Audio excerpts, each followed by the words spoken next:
Nepal premier league NPL season 2 अन्तर्गत आज चौथो खेल हुँदैछ, जुन खेल सुदूरपश्चिम रोयल भर्सेस काठमाडौँ गोर्खा बीच हुँदैछ।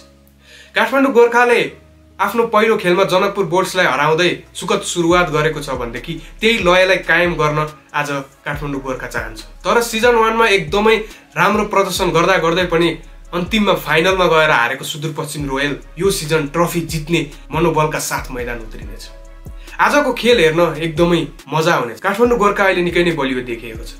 काठमाडौँ गोर्खालाई प्रशिक्षण दिइरहेका छन् मन्टी देसाई, जो नेपाल क्रिकेट टिमको पूर्व हेड कोच समेत रहिसकेका छन् र उनलाई नेपाली खेलाडीहरूको कमी कमजोरी र नेपाली खेलाडीहरूको बल के हो भन्ने कुरा प्रष्टसँग थाहा छ। त्यसैगरी सुदूरपश्चिम रोयललाई प्रशिक्षण दिइरहेका छन् जगत टमाटा। उहाँ पनि नेपाली क्रिकेट टिमको पूर्व हेड कोच रहिसकेका छन् र उनलाई नेपाली कन्डिसन र नेपाली प्लेयरहरूको पोटेन्सियल केमा छ भन्ने कुरा राम्रोसँग थाहा छ।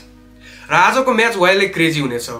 एकदमै ठुलो फ्यान भएको दिपेन्द्र सिंह ऐरी सुदूरपश्चिम रोयलको कप्तानी गरेर मैदान उत्रिनेछन् भनेदेखि नेपालका अनुभवी बलर्स करण केसी काठमाडौँ गोर्खालाई लिड गरेर आज मैदान उत्रिनेछ।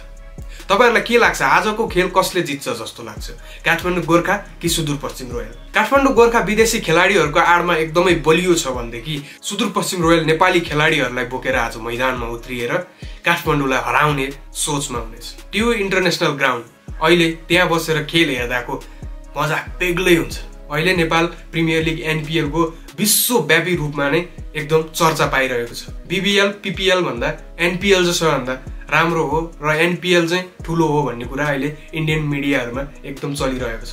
त्यो तपाईहरुलाई कस्तो लाग्छ?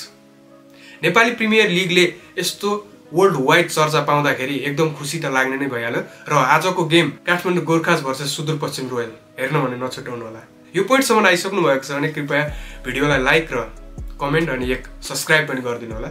म तपाईहरुलाई यस्तै नेपाली खेलकुदको बारेमा नयाँ भिडियो लिएर आउने नै छु। आजलाई यति नै।